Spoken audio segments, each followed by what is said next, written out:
Muito bom dia a todos. Que o Senhor Jesus esteja enchendo o teu coração de paz e alegria. Amém? Tem alguns lugares aqui na frente. Rogério, Cíntia, pode vir para cá. Amém? Obrigado aos meninos do louvor, obrigado Vitória. Queria estar conhecendo quem está nos visitando pela primeira vez. Quem está conosco aqui pela primeira vez?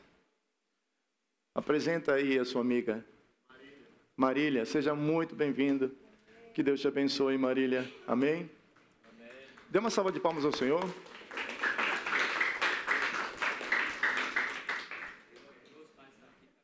Teus pais estão aí, Joshua? Oh, sejam bem-vindos, muito bem-vindos. Que Deus abençoe vocês, que alegria tê-los aqui. Muito bom, muito bom, muito bom. Tem mais alguém que está conosco pela primeira vez? Sim, Cris, por favor, apresenta a família aí.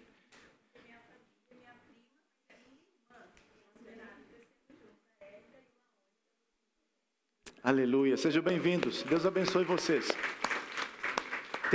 É gaúcho, gente boa, comedor de carne, de churrasco, sabe fazer churrasco também, sejam muito bem-vindos.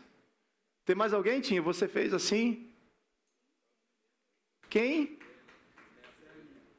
Quem é, Edri? É uma amiga de Maceió, então é gente boa. Dê uma salva de palmas, sejam muito bem-vindas. Qual é o nome da amiga? Sâmia, seja bem-vinda, em nome de Jesus, amém? Tem mais alguém? Os demais são de casa, né? Glória a Deus, que Deus te abençoe nessa manhã. Nós estamos em uma série de mensagens falando sobre família, e nós começamos falando que família tem propósito, família foi feita com propósito e de propósito. Deus tem algo específico com essa instituição. Essa foi a primeira mensagem que nós falamos. A segunda mensagem foi, Jesus fez um milagre lá na minha casa. Há 5 semanas atrás, realmente Jesus fez um milagre lá na minha casa. Ele restaurou a condição de saúde da minha mãe, que estava muito precária. E esse Jesus que fez o milagre há 4, 5 semanas atrás, essa semana, aprove levar a minha mãezinha para os braços dele, né? Então, Jesus é soberano. Fala, Jesus. Ele é soberano. E nós precisamos entender a soberania de Deus. Porque aquilo que Deus faz sempre é bom para nós.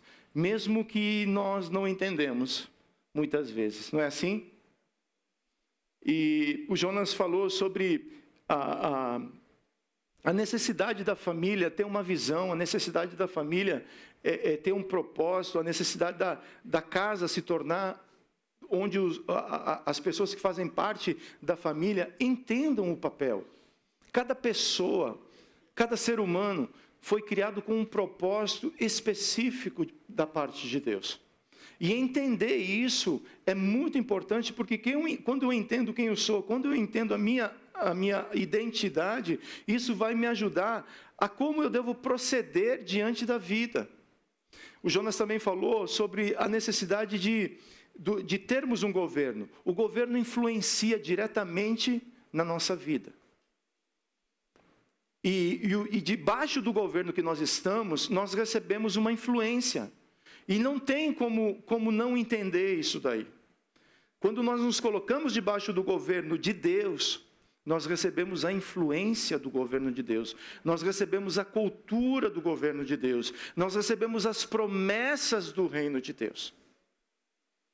E é muito, quando os discípulos pedem para Jesus ensinar a eles a orar, Jesus ele ensina algo muito profundo. Ele fala assim: peçam para que o governo de Deus seja estabelecido sobre a sua vida. Não tem nada a ver com religião, não tem nada a ver com essas coisas, tem a ver com eu receber o governo de Deus. Jesus, quando ele chegou na terra, ele veio implantar o governo do céu na terra. E quando ele voltou ao céu, ele deixou essa tarefa à igreja. A igreja segue implantando o governo de Deus na terra. E nessa geração nós somos os responsáveis para poder implantar o governo de Deus. Aonde? Na minha casa, na minha vida, no lugar onde Deus me colocou. Onde não há governo, há perda. Onde não há governo, não há propósito se cumprindo. Por isso que é importante eu entender que eu estou debaixo do governo de Deus. A minha casa está debaixo do governo de Deus. Falamos também sobre a necessidade de reconstruir, de lutar pela família. Família não nasce pronta, família ela é construída. Falando nisso, cadê a Joyce? Ela está aí? A Joyce?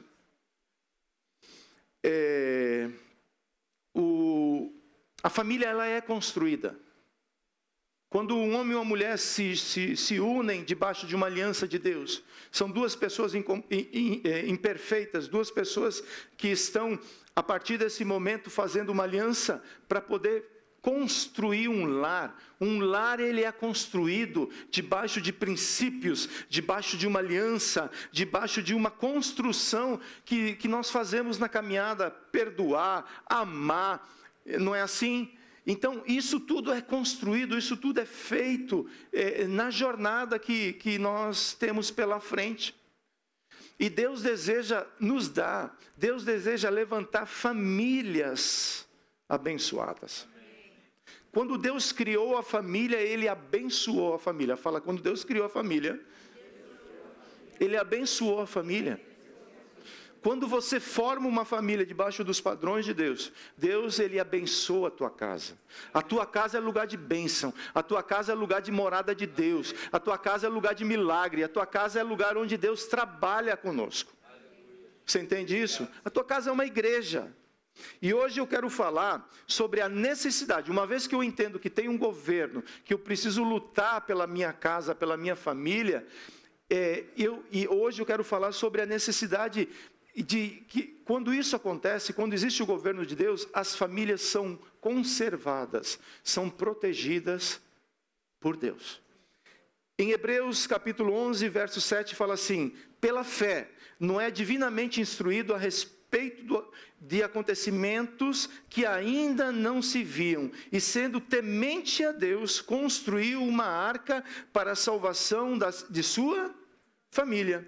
Assim, ele condenou o mundo e se tornou herdeiro da justiça que vem pela fé. A família sempre esteve no centro do propósito de Deus. A verdade, a família é o próprio propósito de Deus. Porque Deus está formando muitos filhos, uma grande família, semelhantes a quem? A Jesus. Essa família tem pai e tem modelo. Fala, essa família tem pai e tem modelo. Por isso que nós precisamos entender. Quando Noé ele recebe a orientação de construir uma arca, ele recebe uma palavra do pai e também recebe o modelo de como fazer isso. Então, para a família ser abençoada, e existe essa promessa para nós precisamos entender que existe também um modelo. Porém, nem todos querem andar debaixo do modelo. É assim ou não é? Jesus fala que a porta que nos conduz para o reino, ela é como?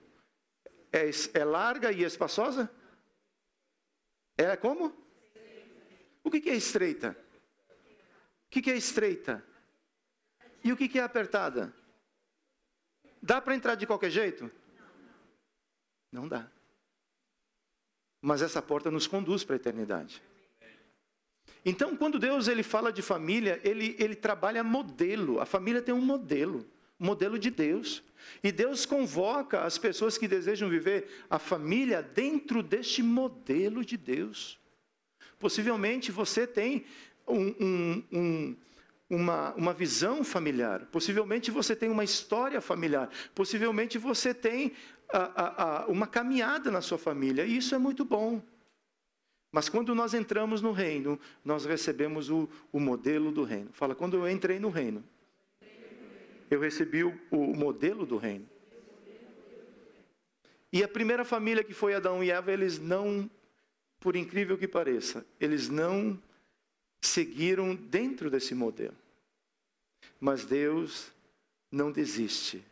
Deus não desistiu da família, Deus não desistiu de nós. E começa em Noé uma nova história. Não importa o que você está vivendo hoje. Na verdade, importa porque é a sua verdade.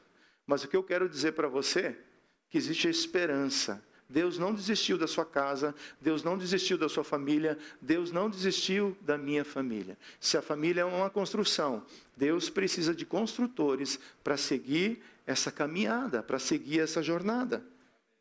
E Deus encontra em Noé alguém justo, alguém íntegro. E Deus dá para Noé uma missão, um propósito e uma visão. Noé precisava receber de Deus aquilo que ele iria fazer. E ele precisou, por muitos anos, perseverar em cima desse propósito. Então, não basta só ter um propósito. É necessário o quê? O justo, ele não retrocede. Ele persevera diante das adversidades. A tua fé vai te levar até onde você crê. O desafio de Noé era muito grande, mas a fé que ele recebeu, a fé que ele tinha, levou ele até o cumprimento da promessa. E é disso que eu quero falar nessa manhã. E Deus continua buscando pessoas que andam com Ele, para que as suas famílias sejam guardadas dentro do propósito eterno de Deus. Deus quer guardar a nossa casa, a nossa família, quer proteger a nossa casa, a nossa família dentro do propósito de Deus. Você entende isso, não? Um contexto histórico, é muito importante nós entender o contexto histórico e cultural para aplicar aquilo que nós iremos falar. Contexto histórico.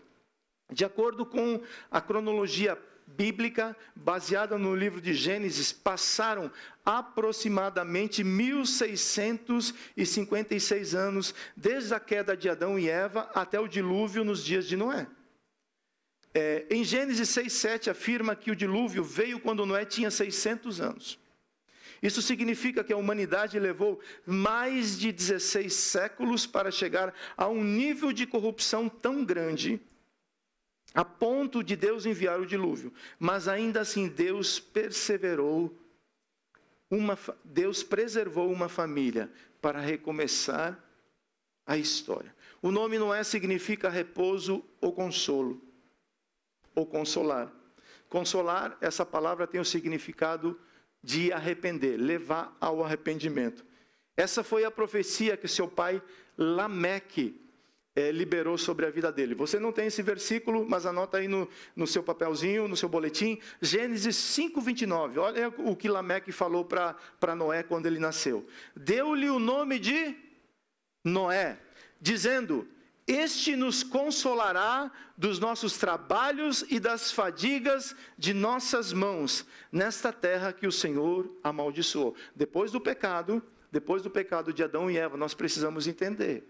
A terra foi amaldiçoada por Deus. E isso se multiplicou. Então, Lameque profetiza que Noé seria alguém que iria profetizar ou iria proclamar arrependimento na sua geração. E assim ele fez.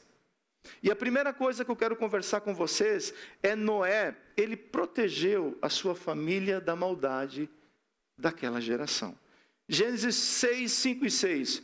O Senhor viu a maldade das pessoas, o Senhor viu que a maldade das pessoas havia o quê? Se multiplicado na terra. E que todo desígnio do quê? Do coração delas era continuamente mal. Então o Senhor ficou triste por haver feito o homem, por haver feito o ser humano na terra. E isso lhe pesou o quê? No coração. Mesmo que o mundo esteja corrompido, a minha casa e a sua casa não precisa ser. Você entende isso, não? É por isso que Deus nos colocou nessa terra. Para nós sermos o quê? Luz e sal dessa terra. Tudo começa, tudo tem um começo. Sabe onde isso começa? Isso começa quando alguém se levanta para dizer: na minha casa, eu vou ter um pacto com Deus. Na minha casa, na minha família, Deus me encontrou. E Deus conta comigo para que eu possa fazer um pacto com Deus, para que eu possa proteger a minha família. Filhos, eles precisam de proteção? Precisam ou não precisam? O marido precisa de proteção e de intercessão? A esposa precisa de oração e de intercessão?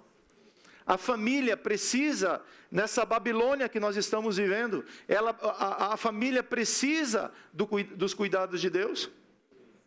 É claro que sim. E se nós não cuidarmos, e se nós não tivermos o cuidado de dar a devida atenção à família, é claro que muita coisa nasce. Você já deixou o teu quintal 2, 3 semanas sem ir lá atrás, lá e sem cuidar de nada? Você corta a grama, numa semana, depois de 2, 3 semanas, o que acontece? Tem erva daninha? Tem mato que nasce lá? Você plantou? Não. Mas está lá. E tem que ter o quê? O cuidado de ir lá e trabalhar isso daí. Família é desse jeito. Você não plantou a maldade. A maldade já estava lá. Você não plantou a maldade no seu coração. Eu também não plantei a maldade no meu coração. A verdade é que a maldade já está. Nós precisamos entender esse princípio. Partindo daí, né? Eu preservo a minha casa quando eu entendo que existe uma maldade. Aquilo que é contaminado, aí tem um problema, né? Aquilo que é contaminado perde a sua essência e se distancia do propósito de Deus. Quando acontece a contaminação, quando Adão e Eva, eles se contaminaram, quando essa geração, toda essa geração se contaminou, eles ficaram imprestáveis ao propósito de Deus. E isso é muito forte, eu acho isso muito forte. Porque a contaminação, ela leva a pessoa a um estado de decadência, até o ponto da pessoa morrer. E a gente aprende que os últimos dias, Jesus profetizou que os últimos dias seriam como os dias de... Como eram os dias de Noé? Jesus fala que nós precisamos ter muita atenção, porque nós estamos vivendo os últimos dias. Olha o que fala Mateus 24, 38 e 39. Pois assim como nos dias anteriores ao dilúvio, comiam e bebiam, casavam e davam-se em casamento, até o dia que Noé entrou aonde? E o que está escrito depois? Não o quê? Não o quê? Perceberam, até que veio um sinal físico. Essa geração não percebia mais espiritualmente o que estava acontecendo. Ela não conseguia mais ler a vontade de Deus. E Noé entra na arca. No dia que Noé entrou na arca, eles acharam que era mais um dia comum. Talvez você possa pensar que hoje é mais um dia comum. É um domingo onde há muitos anos eu vou para onde? Para a igreja. Eu não posso permitir que isso aconteça. Hoje não é um dia comum. Esse é o dia que o Senhor fez. Esse é o dia que Deus quer falar contigo. Esse é o dia que Deus quer nos despertar. Esse é o dia que Deus quer levantar pessoas para dizer assim: eu vou guardar a minha casa. Eu vou lutar pela minha casa. Eu vou proteger a minha família. Por muitos anos Noé construiu a arca e anunciou a justiça de Deus. Noé ele não ficou só fazendo um trabalho físico. Noé, ele era um pregador da justiça. Porque imagina aquela grande construção. A arca chamava atenção? Chamava ou não chamava atenção? E as pessoas se aproximavam de Noé e falavam assim: Noé, o que você está construindo? Rogério, o que você está construindo? Marciano, o que eu estou construindo? Cris, o que você está construindo? Igreja, o que nós estamos construindo? As pessoas perguntam. E Noé, ele nesse gancho, o que ele fazia? Ele pregava a justiça de Deus. Virá um dilúvio sobre a terra. Noé, fala sério. Nunca choveu sobre a terra, Noé. Não é porque nunca aconteceu que não vai acontecer. Quando se fala da volta de Cristo, as pessoas falam assim, desde os tempos dos meus pais que eu estou escutando essa resenha. Mas um dia, Ele virá. E nós precisamos estar atentos. Não permitir que o nosso coração se encha de cegueira espiritual. Por que isso aconteceu? Por que as pessoas não davam mais atenção à mensagem do Evangelho ou à mensagem da justiça?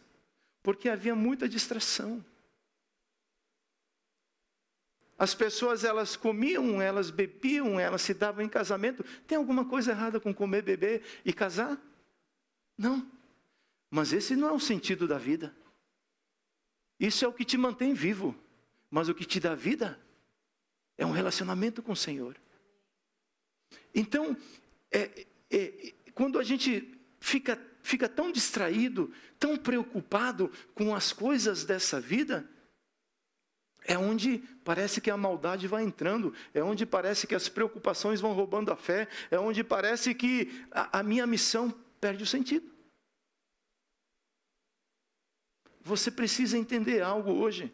Você tem uma missão, você tem um propósito e você tem uma visão de Deus no teu coração. E você precisa perseverar, mesmo em meio a situações. Nós vivemos dias difíceis, vivemos dias complicados para criar filho. Vivemos dias difíceis para ser família, para ser uma família tradicional. Vivemos ou não vivemos? Tem um programa que eu gosto, que eu estou vendo, uma série que eu estou vendo, e ela, a princípio, estava clean. Agora, aparece um negócio lá, onde tem uma mistura de semente, né? Onde complica todo o meio campo. Eu não vou falar para não ofender ninguém. Mas a televisão, ela está pregando a maldade. Esse mundo tem um sistema. Está aí, gente boa. Você não precisa procurar. Estava vendo uma estatística essa semana. Crianças com 9 anos, de 7 a 9 anos, já têm o primeiro contato com pornografia.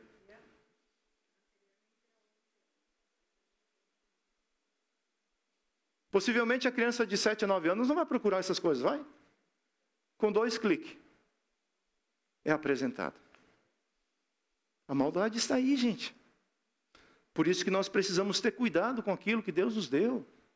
Precisamos ter cuidado e viver vigiando, porque a maldade pode alcançar a todos. Quem está em pé, o que acontece? O Senhor te colocou em pé? O Senhor tem te dado forças? Então tome cuidado. Ninguém está isento à maldade. Segundo lugar, uma coisa que eu preciso entender, uma vez que eu me posiciono contra a maldade, agora eu preciso me posicionar contra a maldade do lado de fora, e eu preciso ter um posicionamento diante de Deus. Não adianta eu só querer proteger os outros, eu preciso me posicionar diante de Deus. Eu preciso andar com Deus. Não tem a ver com frequentar um lugar, tem a ver com estabelecer um relacionamento. Deus, Ele encontrou em Noé um homem justo e um homem íntegro. Por quê? Porque Noé andou com Deus. Ele decidiu andar com Deus. Ele decidiu a caminhar com o Senhor. Ele é a minha morada, Ele vai morar em mim, Ele vai viver em mim. E onde eu for, eu vou andar com Ele. É uma decisão minha. É uma decisão que cada um tem que fazer. Não dá para terceirizar esse negócio. Gênesis 6, 8 e 9. Noé, porém, achou graça aos olhos do Senhor. Estas são as gerações de Noé. Noé era varão justo e reto em suas o quê? Noé foi justo e reto por quantas gerações? muitas gerações. Então ele manteve a integridade dele, ele andou com Deus por muito tempo e se manteve dessa forma. A palavra graça aqui aparece pela primeira vez na Bíblia. Embora desde a queda foi apresentado a graça para poder resgatar o homem, não foi justo pelos seus próprios méritos, porque parece que Noé se posicionou, ele recebeu a capa do super-homem e a partir daí ele começou a voar sobre as águas, não é assim? Foi isso, não? Noé foi encontrado justo e íntegro porque ele creu em Deus. E Deus o justificou. E Deus encontrou nele graça. É isso que eu preciso entender. Eu quero andar com Deus, mas eu preciso de graça para andar com Deus. Eu preciso de misericórdia todos os dias para andar com Deus. Eu preciso do favor todos os dias para andar com Ele. Você entende o que eu estou falando, não? A fé justifica. Toda vez que você vê a palavra justo está ligada com santidade e com obediência. Justificado, agora que eu sou um justo diante de Deus, a fé me justifica, e alguém que é justificado anda em santidade, anda de uma maneira que agrada o coração de Deus. E isso é graça. A santidade é uma graça que nós recebemos para poder viver de acordo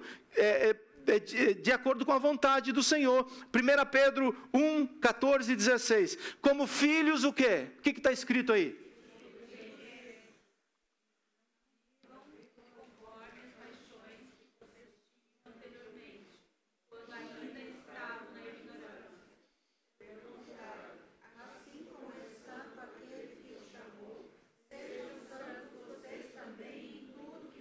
Por quê? Eu me aproximo de Deus. Eu quero andar com Deus. Eu quero caminhar com o Senhor.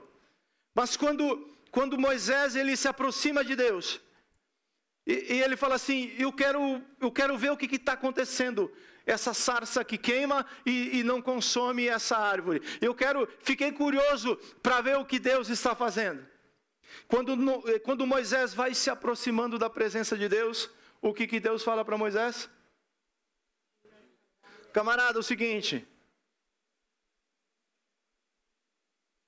a partir desse momento, Moisés, ou a partir deste lugar, ou a partir desse campo, você está entrando num campo minado pela santidade.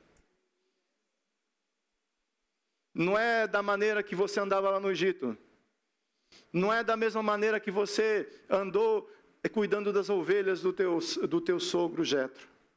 A partir de agora, Moisés, tira as sandálias do teu pé, porque esse lugar é terra santa. E a santidade é entender essas coisas.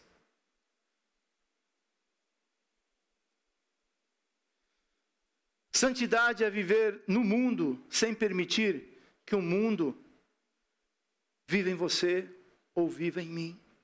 Romanos 12, 2. Não imitem o comportamento e os costumes mas deixem que Deus os transforme por meio de uma mudança em seu modo de pensar. A fim de quê? Tem um fim isso.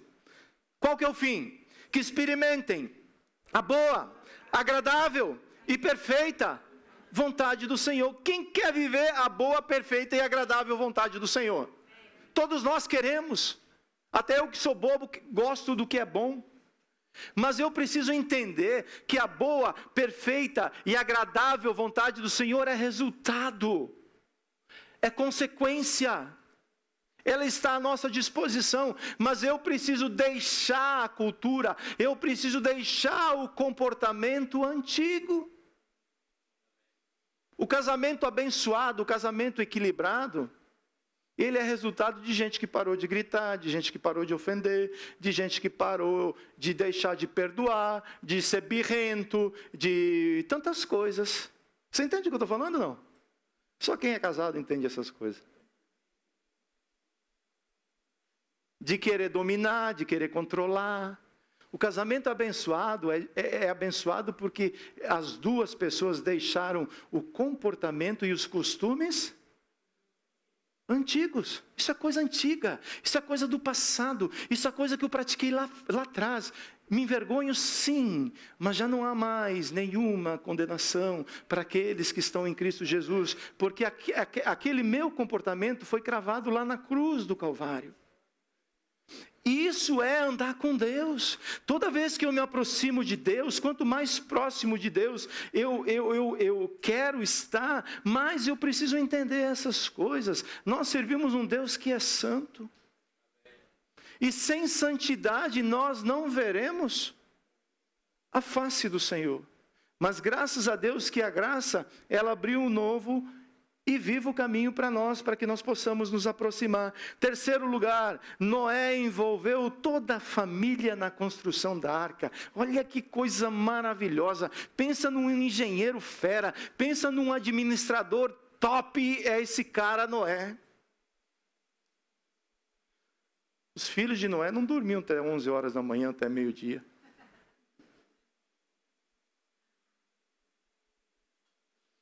Não era a esposa de Noé sempre que lavava a louça na casa de Noé? Quando eu falo 11, meio-dia, não se ofenda, porque eu sei que adolescente gosta de dormir. O que eu quero falar, se ele pode dormir até 11 horas, se você assim concordar, mas ele está envolvido na obra que você está fazendo. Olha aqui para a minha igreja. Existe uma obra que Deus quer fazer em nós e através de nós. A pergunta é, a minha casa está envolvida nessa obra? Canaã é lugar onde todos entram. A promessa é para todos. É para todos. Então, o que Noé fez? Ele envolveu toda... Noé envolveu toda a família. Assim como lá em Neemias. Na construção dos muros, sacerdotes não ficavam só tocando tроmbeta, só orando. O sacerdote fazia o quê? Trabalhava. As mulheres trabalhavam. Os jovens trabalhavam. Os de mais idade trabalhavam. É preciso entender isso. Eu preciso entender que o reino de Deus é um lugar onde todos precisam se envolver no serviço que nos é proposto. Uma família que está engajada no reino de Deus, uma família que está envolvida na obra do Senhor, é uma família que cresce de maneira natural, de uma maneira orgânica. A arca era grande demais para Noé construir sozinho. Você tem entendimento disso, não? Quantas vezes eu e você nós falamos, eu estou o quê? Cansado. Porque a arca é o quê? É muito grande. E o trabalho parece que não termina. Noé ficou construindo esse negócio por mais ou menos quase 10 décadas. É muito tempo, Noé. Imagina você e eu, por 100 anos fazendo um projeto. Você dá conta? Nessa geração multitask que a gente vive hoje, eu quero fazer 20 projetos ao mesmo tempo.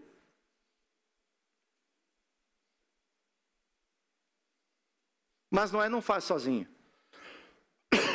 Fala, Noé não faz sozinho.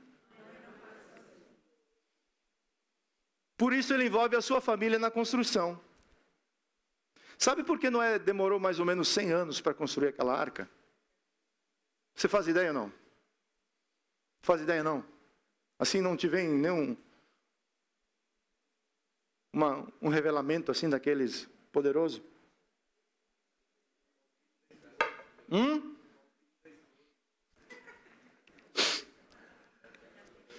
Cuidado, Arão. Essa é uma terra santa. E é minada. Se demorou 100 anos com 7 pessoas, 8 pessoas. Se tivesse 1000 pessoas, encurtaria o tempo? Se tivesse 2.000 pessoas, 3.000 pessoas, 5.000 pessoas, 10.000 pessoas. Joyce, o Senhor me mostrou hoje que Ele está começando uma nova estação na sua vida. Enquanto você adorava, o Senhor me mostrava você colocando pedras, construindo algo que Ele está realizando na sua vida. Amém, filha? Se tivesse, sei lá, mais pessoas envolvidas na obra, essa obra, ela seria feita mais rápido. Então esse é o desejo de Deus. Deus não quer usar poucas pessoas na obra dele. Deus quer envolver todos na obra. E tem espaço para todos. E tem lugar para todos. É uma engrenagem. E a minha, eu sou uma engrenagem que faço parte de um sistema. Quando uma engrenagem não funciona num sistema, ele compromete todo o funcionamento daquele sistema. A falta de envolvimento das pessoas na geração de Noé prolongou o tempo na construção da arca. Sabe por que Jesus não voltou ainda? Porque é possível que falte engajamento da igreja, é possível que falte engajamento nosso, para que nós possamos preparar essa volta de Cristo, porque mais cedo ou mais tarde essa obra vai ficar pronta. E quando ela ficar pronta, o Senhor voltará, o Senhor irá nos resgatar. Mateus 9, 37 e 38. Então Jesus disse aos seus discípulos, quem está dizendo isso?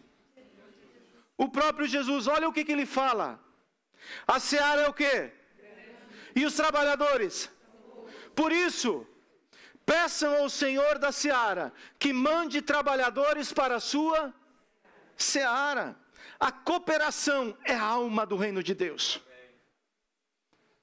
A cooperação é aquilo que eu posso contribuir para poder fazer essa construção ser feita mais rápida. É a minha contribuição. Ninguém foi chamado para fazer nada sozinho, pois fazemos parte do corpo de Cristo. Você entende isso, não? Você é um membro que não vive sozinho. Você não consegue viver sozinho. Você precisa dos outros membros. Uma coisa que eu aprendi essa semana com a minha mãe, que o rim dela, por causa da infecção, o rim dela parou. E porque o rim parou, disparou uma série de problemas. E o médico falava assim, o rim demora de 4 a 6 semanas para ele poder se regenerar. E na proporção que o rim ele ia reagindo, o seu organismo, o seu corpo também reagia. Isso aplica na nossa vida, porque na proporção que eu vou me posicionando, na proporção que eu vou atuando, na proporção que eu vou cooperando, eu, de certa forma, o corpo percebe esse movimento. Cada um de nós é uma engrenagem que contribui para o funcionamento de um grande reino. Sou chamado para cooperar. Sou chamado para cooperar, para edificar, contribuir. Essa é a justa participação, a nossa justa participação no propósito eterno de Deus. Efésios 4, 15 e 16. Mas seguindo a verdade em amor, cresçamos em tudo naquele que é a cabeça, Cristo, de quem todo o corpo, bem ajustado e consolidado pelo auxílio de todas as juntas, segundo a justa cooperação de cada parte, efetua o seu próprio crescimento para a edificação de si mesmo em amor. Sabe o que faz a igreja crescer? Uma boa mensagem. Um louvor assim. Uma rede social que bomba. Sabe o que faz a igreja crescer, meu irmão, minha irmã? Você faz ideia? O que é? A justa cooperação de cada parte. Eu estou contribuindo nesse organismo que Deus me implantou e me plantou? Ou eu ainda não entendi? É possível que você ou eu ainda não tenha entendido qual deve ser a minha contribuição. Você está aqui já é uma bênção, mas tem muito mais. Tem uma justa cooperação, que quando cada parte, quando cada membro contribui, coopera, ajuda, isso faz com que o corpo cresça em amor. Isso é saudável. Essa é a igreja que Cristo está estabelecendo. Não se constrói igreja sobre homens, mas Deus usa homens para construir a igreja. A igreja é construída sobre a rocha, sobre Cristo. Ele é a nossa rocha firme. E eu me posicionando sobre Ele, eu passo a ser um contribuinte. Eu não venho aqui só para ver o que vão me dar. Eu estou aqui para ofertar. Eu estou aqui para adorar. Eu estou aqui para contribuir na vida de alguém. Eu sou corpo de Cristo. E no corpo de Cristo sempre tem alguém que está precisando de algo. E eu tenho vida em mim. E eu quero contribuir com essa vida. Você entende, não? Por isso que na casa é o lugar onde nós ensinamos todas essas coisas. Filho tem que contribuir nas tarefas. Filha tem que contribuir na tarefa. Marido tem que contribuir no papel do quê? De cuidar da casa. É lá onde nós aprendemos a nos envolver com a obra que está à nossa disposição. É uma justa cooperação. Quando você coopera, você age como um justo. Fala, quando eu coopero, eu estou agindo como um justo. Deus espera que eu atue dessa maneira. A arca foi construída com propósito. Ela é cheia de simbolismo. A primeira coisa, tábuas de cipestre. Gênesis 6,14. Faça uma arca de tábuas. Se usasse uma madeira branca, Rogério, para construir essa arca, daria certo? Deus é específico o material, qual é o material que Ele vai usar na construção. Ele quer usar tábuas de cipreste. Essa madeira é uma madeira resistente, durável, cara, naturalmente resistente à podridão. Da mesma forma, Deus quer que a família seja alicerçada, firmada, capaz de suportar as pressões e desafios da vida. Mateus 7, 24, 25. Todo aquele, pois, que ouve estas palavras e as pratica, será comparado a um homem prudente, que construiu a sua casa onde? O que aconteceu mais? Caiu a chuva, transbordaram os rios, sopraram os ventos e bateram com força contra aquela. E o que aconteceu? Ela não desabou. Por que não desabou? Porque tinha um construtor? Porque tinha alguém que construiu de certa forma, assim, acolá, ou construiu de qualquer jeito? Ela não caiu porque foi construída sobre a rocha. Quem é a rocha? Jesus.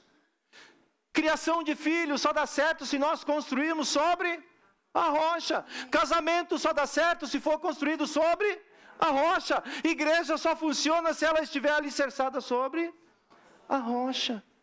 Eu preciso entender isso daí. Segundo lugar, a arca foi revestida de betume por dentro e por fora. Gênesis 6,14, a parte B. Nela você fará compartimentos e a revestirá com betume por dentro e... Por que por dentro e por fora? Por fora, porque nós precisamos ser protegidos por toda essa influência maligna. É necessário um revestimento de betume, é necessário uma proteção que nos torne impermeáveis a essa influência que está do lado de fora.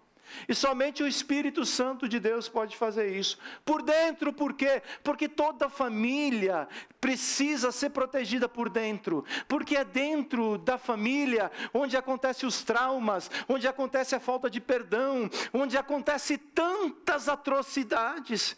Por isso que nós precisamos da proteção do lado de dentro. Porque quando há proteção do lado de dentro, há perdão, há amor, há graça, há um ambiente saudável para se viver. Se a arca tinha apenas... Quantas portas a arca foi feita com quantas portas? Fala uma. Fala uma! Uma porta! Todos tinham que entrar e sair pela mesma porta. Gênesis 6:16. Faça uma cobertura, deixando entre ela e a arca Faça uma cobertura, deixando entre ela e a arca uma abertura de 0,5 metro. Coloque uma porta lateral e faça 3 andares. Um embaixo, um segundo e um terceiro. Esse versículo já é outra história, é outra mensagem aqui. Mas o que eu quero falar é que só existia uma porta. Não tinha uma porta no primeiro andar, outra no segundo andar e outra no terceiro andar. Independente do andar que você esteja, meu irmão, minha irmã, você tem que passar por a única porta que existe. Jesus falou: eu sou a única porta. Eu sou o único caminho, verdade e vida. Quem passar por mim encontrará salvação e vida eterna. Todos que entraram pela porta encontraram salvação e foram protegidos contra aquele juízo. Outra coisa que tinha na arca: o Senhor fechou a porta do lado, eu não sei se foi do lado de fora, mas eu sei que a porta foi fechada por quem? Eu imagino que Noé entrou toda a bicharada, foi lá Noé para fechar a porta, e Deus falou assim: Noé, isso é coisa minha. Eu que determino quando eu fecho a porta. Eu que determino quando eu abro a porta. Isso é coisa de soberania de Deus. Noé, eu pedi para você construir a arca, mas quem fecha a porta sou eu. Gênesis 7:16. Eram macho e fêmea, os que entraram de todos os seres vivos, como Deus havia ordenado a quem? A Noé. E o Senhor fechou a porta. Deus fechou a porta da arca e ensinou a Noé a confiar em sua soberania. Quando Deus fecha alguma porta na sua vida, quando Deus responde de uma maneira que você não projetou, Noé podia falar: não vou fechar a porta, então desce todo mundo da arca.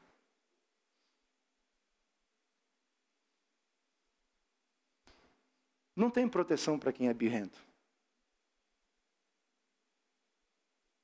Eu preciso confiar na soberania de Deus. Deus abriu a porta. Deus me permitiu receber isso. Deus permitiu essa situação acontecer. Louvado seja o nome do Senhor. Deus não me permitiu a viver aquilo que eu estava projetando. Louvado seja o nome do Senhor. Outra coisa que não tinha na arca. Normalmente o navio tem o quê? Um leme, uma vela. Tinha na arca? Uma vez. Não tinha GPS nessa arca. Tinha, Rogério. Deus me fala para onde eu vou. Para onde você vai, Noé? É coisa minha. Você precisa aprender a confiar em mim. Você constrói a arca, eu conduzo ela. Você constrói a família, eu conduzo ela. Você constrói a igreja, eu conduzo ela. Você forma a família, eu vou conduzir cada um que faz parte dessa família. De dentro da arca, Noé perdeu o controle. É a partir desse momento onde nós vemos o agir de Deus, o sobrenatural de Deus. Quando eu vejo que eu basicamente perdi o controle daquilo que está acontecendo. E você se sentir impotente nessa geração, meu amigo, é uma frustração. Sabe quando você tenta pegar água pelas mãos e ela corre entre os dedos? Isso não é impotência, isso é dependência, é totalmente diferente.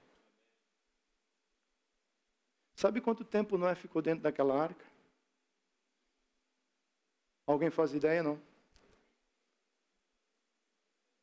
Quando chega em casa hoje, leia Gênesis capítulo, a partir do capítulo 5, ajuda a entender. Capítulo 5 até o capítulo 10.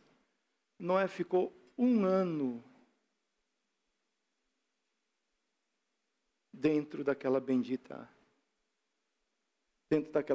arca. Em último lugar, quando o dilúvio acaba, quando as águas abaixam, agora Noé pode voltar para a vida dele, não podia? Pode voltar, a luta acabou. A adversidade teve fim. Eu posso sair da arca agora. Mas quando Noé sai da arca, a primeira coisa que ele faz foi levantar um altar. Gênesis 9:11. Estabeleço a minha aliança com você. Nunca mais os seres vivos serão destruídos pelas águas de um dilúvio. Nunca mais haverá um dilúvio para destruir a terra. Os animais eram muitos. Possivelmente tinha alguns animais. Mas a terra estava o quê? Qual era o estado da terra? Estava o quê? Destruída. Noé podia falar, esses animais que Deus me deu para poder ofertar, agora, na dúvida, eu vou fazer o quê? Vou segurar eles para mim. Eu não sei do dia de amanhã. Eu não sei o que vai acontecer. Mas a primeira coisa que Noé faz quando ele desce da arca, ele pega os animais puros e levanta um altar e oferece um sacrifício a Deus. E quando Deus recebe o aroma daquele sacrifício, Deus dispara uma promessa sobre o homem. Meu amado, minha amada, se tiver um altar na tua casa, se está subindo aroma agradável ao Senhor, Deus faz uma aliança contigo e Deus faz uma aliança com a tua casa. E Ele dispara a promessa da proteção. Quando você olha no céu e quando você vê no céu um arco-íris, é a aliança que Deus fez com o homem, porque Noé levantou um altar, Noé ofereceu um sacrifício, e Deus recebeu aquele sacrifício de maneira agradável e fala assim, esse homem quer fazer uma aliança comigo, então eu faço uma aliança com o homem. Você quer que a tua casa esteja debaixo de aliança? Você quer que a tua casa esteja debaixo da presença de Deus? Tenha você uma aliança com Deus. Noé levantou um altar ao Senhor. Isso revela que a adoração e a gratidão vieram antes de qualquer outra prioridade. Noé não sabia o alcance da sua oferta.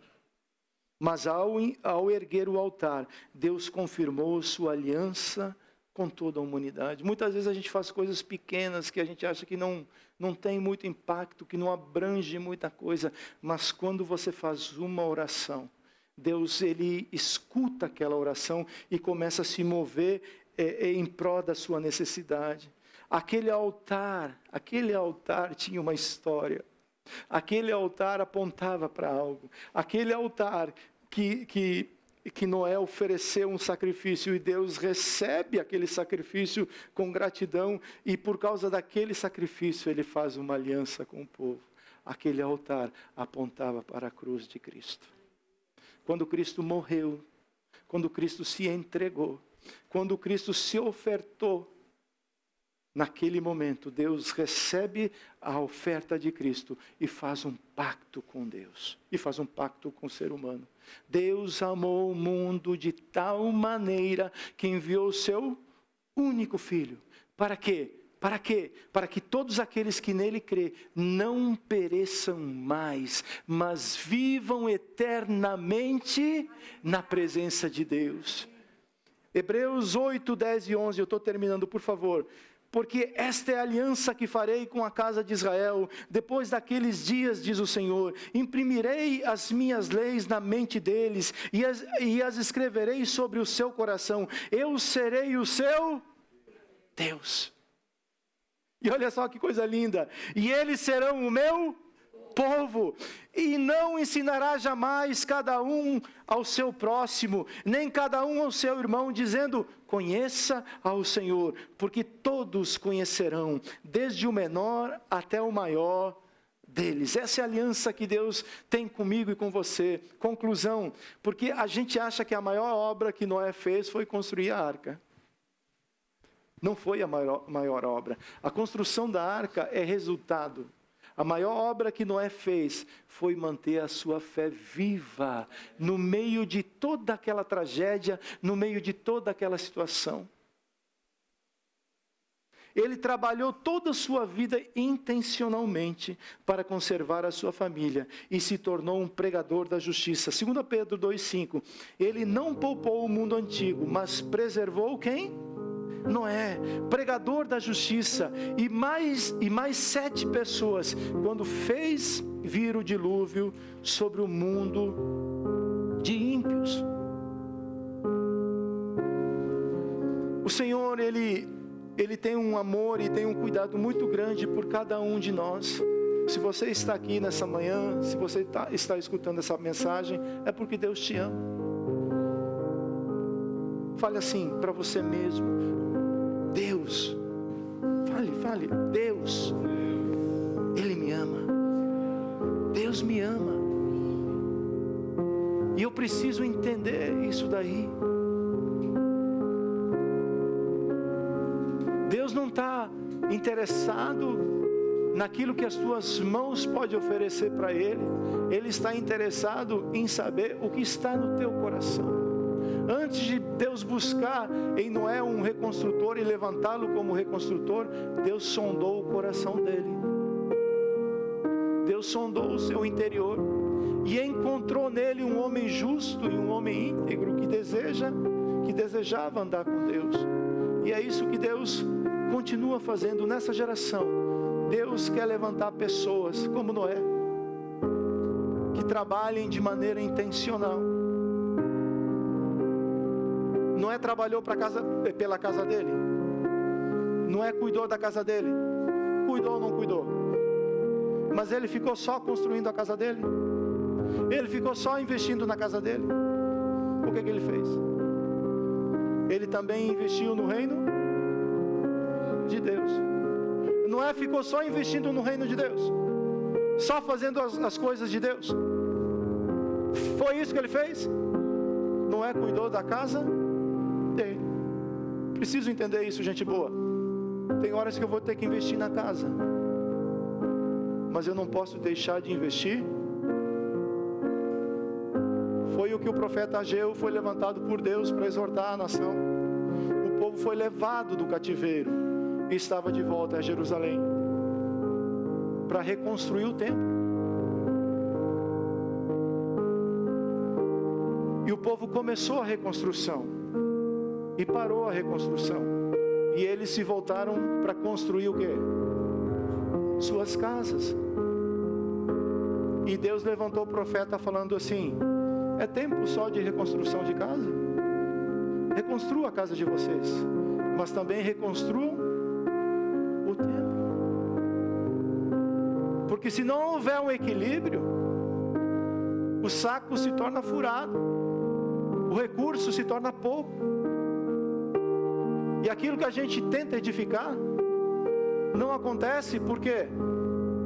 Porque eu estou construindo uma obra que me satisfaz, uma obra que é para minha casa. Faça uma obra na sua casa, mas se envolva com aquilo que Deus te chamou para fazer. Esse equilíbrio vai preservar a sua casa, vai preservar a sua família e vai fazer de você um vencedor nessa geração. Talvez você olhe para a sua família hoje e você entende que existe uma construção a ser feita. Quero dizer para você que você está no lugar certo. É com você que Deus quer começar essa reconstrução. Posso te incomodar mais uma vez? Posso? Olhe para quem está do teu lado. É com você. É com você que Deus quer começar. É com você que Deus quer começar. É com você que Deus quer começar. É comigo que Deus quer começar.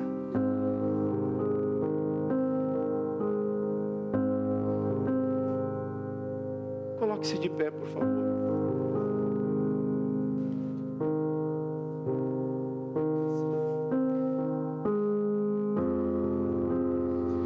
Nós iremos adorar o Senhor.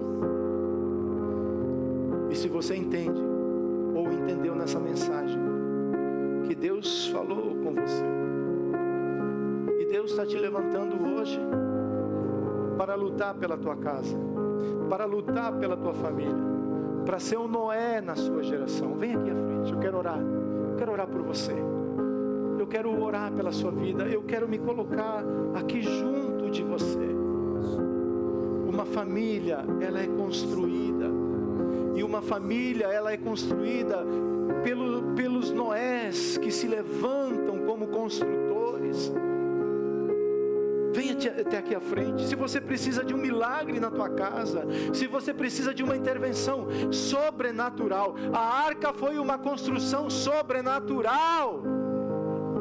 Se você precisa de um milagre, Deus está te chamando para que você se posicione, sendo aquele que irá ativar esse milagre. Comece a orar ao Senhor. Apresente a sua necessidade, apresente a sua realidade a Deus. Ele está aqui e deseja te escutar nessa manhã. Enquanto nós adoramos, enquanto nós oramos, o Senhor vai trabalhando em cada coração, em nome de Jesus.